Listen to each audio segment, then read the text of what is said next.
Shalom, shalom. Hey, I wanted to do a part 2 of this series because another question was posed. Sorry, I had a little bit of light there shining in. A question was posed, what about Peter's vision? So, to many of you who already obey Torah and you've seen the scriptures from start to finish, you kind of understand that Peter's vision isn't telling him that now he can eat pork or people or horses or poop or stuff like that. But there is a misunderstanding among a lot of Christians who start in the middle of the story. They forget that the Bible is a complete story that goes from Genesis to Revelation. And in fact, in Genesis chapter 3, it says we lose the right to eat of the tree of life. In Revelation 21, we're told when we get it back. So it's a complete story that goes together about the redemption of Israel and anyone who joins to Israel. But that being said, there does arise times when there's these questions. So let's look at Acts chapter 10 and 11. I'm using Blue Letter Bible. That's why I'm looking at the screen over here.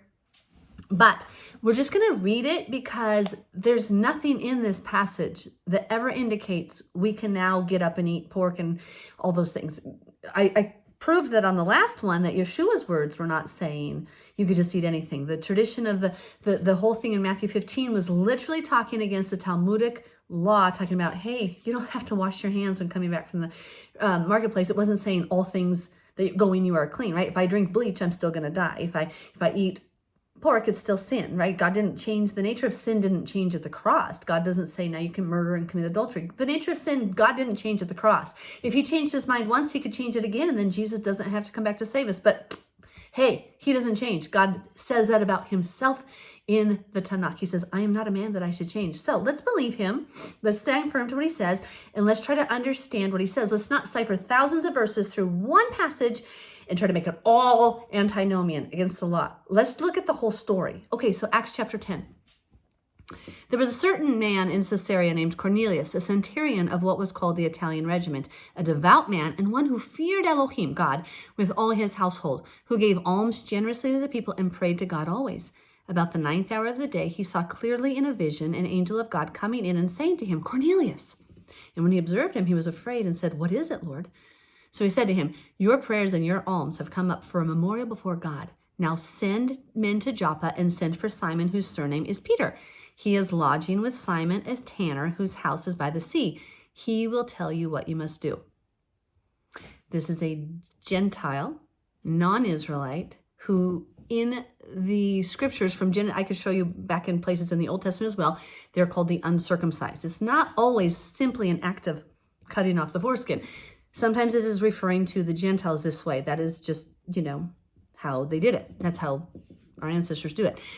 So they're talking to this uncircumcised Gentile man. He loves God, though. He loves him and fears him. And he says, go to Simon, Peter, he's going to tell you what to do. Let's remember what's happening, and not take things out of context, okay? So now angel in Hebrew is the word, malach, it just means messenger, okay? So it's a sent one. He's communicating to a human from the Father. Okay. And when the angel who spoke to him had departed, Cornelius called 2 of his household servants and a devout soldier. How many? 2 household servants and a devout soldier. That's 3. 3. Okay. From among those who waited on him continually. Now, I want to pause here. Historically, this has been proven. This is about 8 years after Jesus rose from the dead. 8 years. If Jesus' big victory on the cross was that once he rose from the dead, people could eat pork, pork, people, snakes, horses, whatever they want to poop, whatever. If that was Jesus' big victory on the cross, believe me, Simon Peter would have known. But this is 8 years later. 8 whole years. Okay, get that in your mind. Okay, so I'm so sorry. Verse 8. So when he had explained all these things to them, he sent them to Jaffa, right? Jaffa? There's no J in Hebrew. The next day, as they went on their journey and drew near the city, Peter went up on the housetop to pray about the 6th hour. Peter has no idea they're coming. Simon Peter has no idea they're coming. He goes up to pray. Okay. Goes up on the rooftop to pray. Then he became very hungry and wanted to eat. So during his prayer, he's like, ooh, I'm hungry. But while they made ready, so they were preparing the food, he fell into a trance. He's going into a vision state. Any of you who've experienced a vision state? Let's look at Joseph's dream as an example. Joseph had a dream that the sheaves of wheat. So there was the 11 sheaves plus the mother and the father, however many I can't remember the whole dream right now because I forgot to look it up. Anyway, let's say the 12 sheaves of wheat. They bowed to him. Did Joseph ever have 12 sheaves of wheat come walking out of the field in their little shuck form and bow to him? Or was God speaking prophetically? Was God speaking symbolically in an allegorical form of speech? Did the sun, moon, and stars ever come bow to Joseph? No, but it says his dreams came true. But no sun, moon, and stars ever bowed to him. It was symbolic. Okay, so here's Peter going into a trance state. I've had many visions, many trance states, and I'm not on LSD. I'm just reading the Bible. Okay, so he fell into this trance state and saw heaven opened and an object like a great sheet bound at the four corners, descending to him and let down to the earth. Okay, so there's this huge sheet. Now, okay, I'm just going to stop there. In it were all kinds of four-footed animals of the earth, wild beasts, creeping things, and birds of the air. Sorry, I have to move my computer down here a little bit. And a voice came to him, "Rise, Peter, kill and eat." So these are unclean, unbiblically clean things. 8 years after Jesus rose from the dead, Peter says, "Not so, Lord, for I have never eaten anything common or unclean." So common would be that which would be defiled. Let's say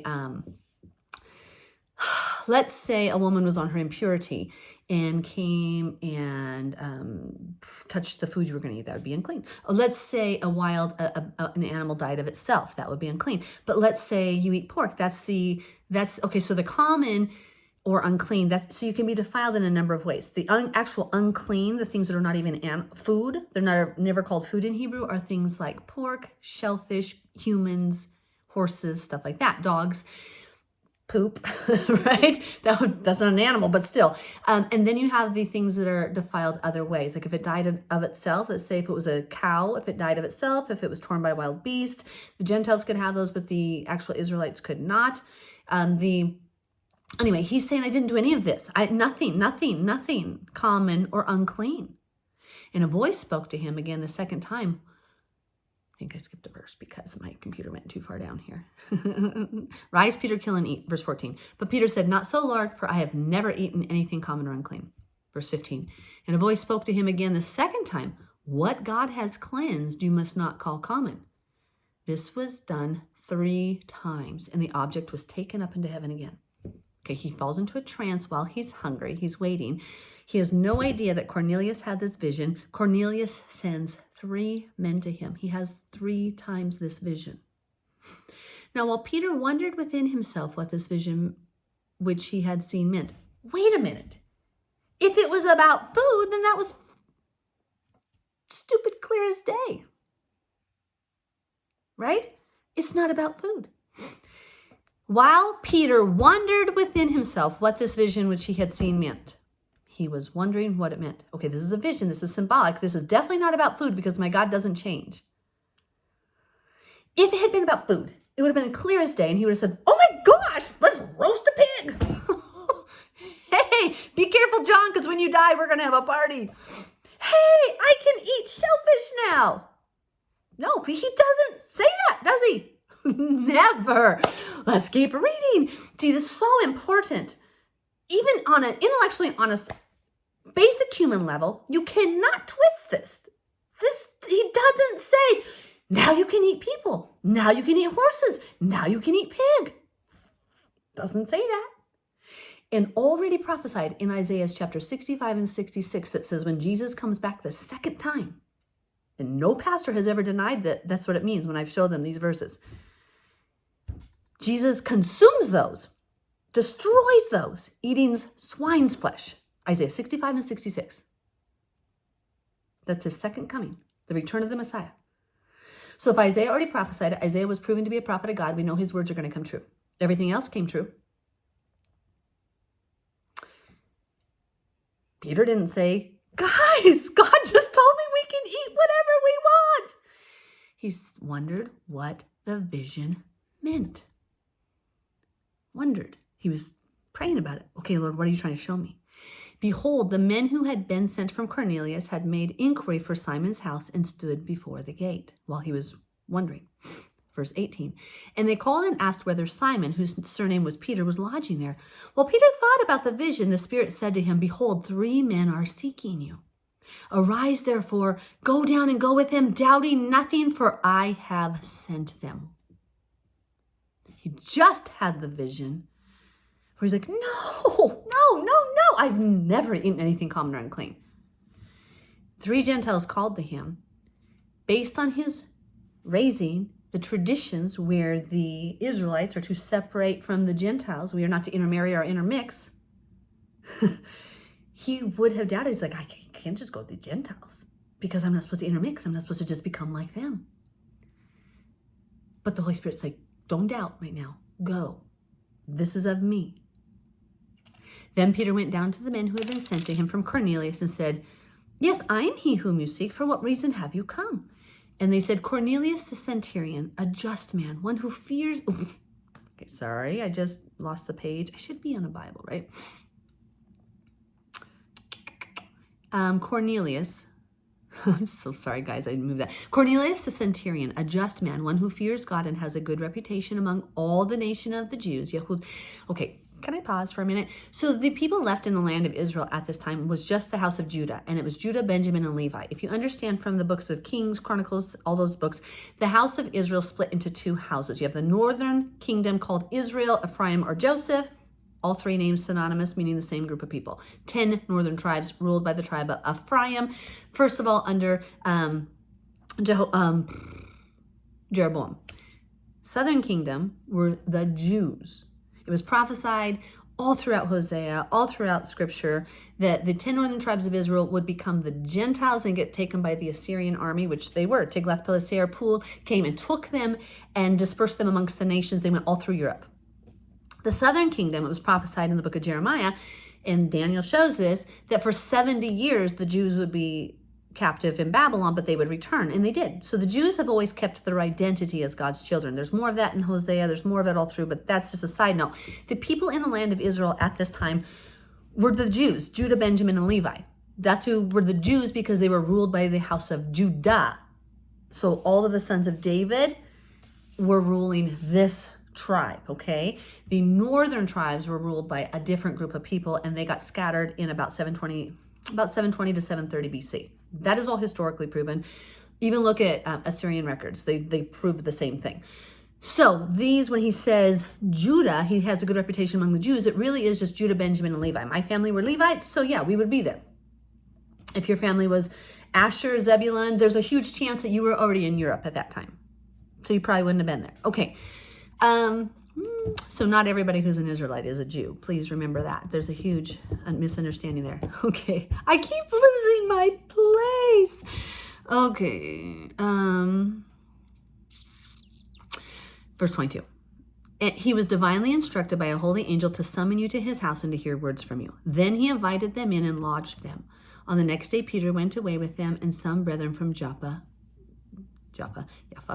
Haifa, accompanied him. I said that wrong earlier. Sorry, Haifa. And the following day, they entered Caesarea. Now, Cornelius was waiting for them and had called together his relatives and close friends. Oh my gosh, that's faith. He's like, I know he's going to return. God told me to call him. That's awesome. I love it.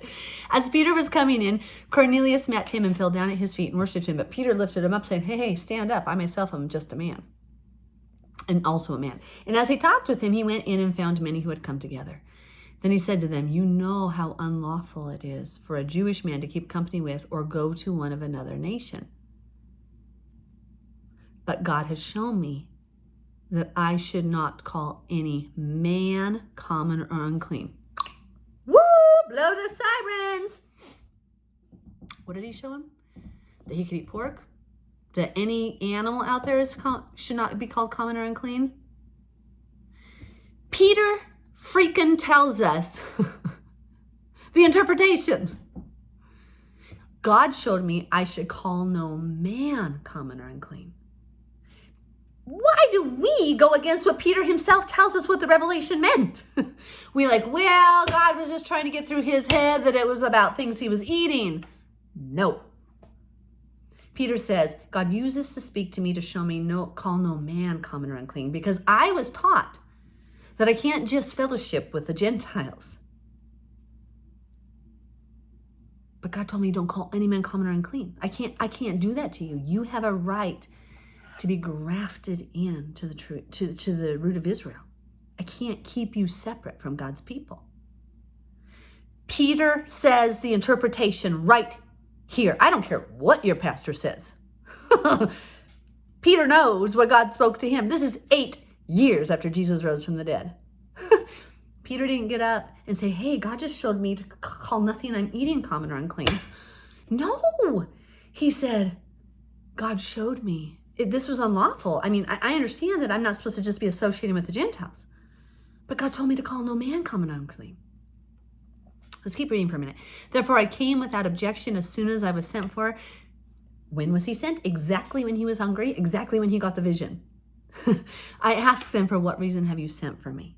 Okay, so then he goes on to tell it, but in the next verse, in the next chapter, you're going to see the same thing. I'm going to stop there for a minute and just, you can go on. This video gets long and on Facebook, I get it. Guys, God didn't change. The nature of sin didn't change at the cross. If it did, then I could murder now. I could commit adultery now because sin changed. No, it did not. God had a reason when he designed you. When I take my beef cattle out and my milk cows out, they have a special diet that their body can eat. God created them with a diet in mind. I feed my dogs differently than I feed my cows. I feed my goats differently than I feed my cows. I feed my chickens differently than I feed my goats, and I feed my goats, and I feed my dogs, and I feed my cows. We don't complain. I don't hear my cows complaining because they're not getting to eat a beef steak. I don't hear my cows complaining because they don't get the chicken food. I don't hear the chickens complaining they don't get the cow food. Every single created entity that God made, every single being, was created with a diet in mind. Science has proven that humans cannot ingest shellfish without shutting down their liver. Science has proven that pork is actually toxic to humans. I don't care how clean they raise it now. Beside that fact, my daddy said no. My daddy made me. My daddy made this body, and he said, hey, these are all the things that you can eat. These are the food for you, and this is what's going to fuel your body good, baby. I love you, girl. I love you, baby girl. This is what's for you. And then my daddy says, if you eat this, honey, it's going to hurt you. I just don't want this. I didn't make this for your food. When I created creation, I did not make this for your food. Don't drink a gallon of bleach. It'll kill you. Not all things which go into the body are eliminated by the stomach. Not all things are okay. I'll die if I ingest the bleach. And I may not die immediately. Like in the Garden of Eden when Satan came to Eve and says, did God really mean what he said? Did God really tell you you can't eat this fruit of the tree? Look how beautiful it is. You'll just be smart. That is exactly what that's how he worked from the beginning, guys. Satan's whole design and the way he deceives you is getting you to doubt what God already said. He says, did God really mean that? Did God mean that these rules and laws are forever for any Gentile or Israelite? Nah, he didn't mean that. He messed up. Whoa! God didn't mess up, people. My God already had prophesied from the very beginning when the Messiah was going to come. My God already knew an issue was going to come in the fourth day. And he did not say that these foods are unclean or not okay for you just until the Messiah comes, and then you can eat everything. He literally says forever. Matthew 5 verse 17 says, not one jot or tittle of the law will pass away until heaven and earth have passed away. Therefore, he who breaks the least of the commandments and teaches others to do so will be least in the kingdom of heaven. Well, I venture to say that eating pork is probably one of the least important things to God, because he would rather me treat my brother right and have mercy and grace and forgiveness. But if I eat pork, it still says I'm going to be least in the kingdom of heaven if I do it on purpose. Isaiah 65 and 66, people, I'm going to say it again. It literally says, if you are eating swine's flesh and he returns, he's going to destroy you. It does not say you're going to go to hell. I have no power to judge who's going to go to hell or not, but I'm telling you, you're sinning. 1 John 3:4, Romans chapters 3 through 6 says, sin is transgression of the Torah. Nothing more, nothing less. It's missing the mark in Hebrew. It means to miss the mark. I am not saved by obeying the Torah. I can keep all of the laws and still go to hell if I don't understand that I'm as a wretched soul in need of forgiveness and salvation. But as the story of the Exodus Passover shows us, once I accepted the blood of Jesus as my Passover lamb, I am then called to leave Egypt and go to the mountain to receive his teachings. I was already saved. The death angel already passed over me, people. But then I'm called to go to the mountain, to receive the teachings, to receive the instructions, to receive the commandments. Then I learned the ketubah, how to be his wife, how to be his bride, how to please him. If your son loves you, he will obey you. If your child loves you, your daughter loves you, she'll obey you. If we love God, we'll obey him.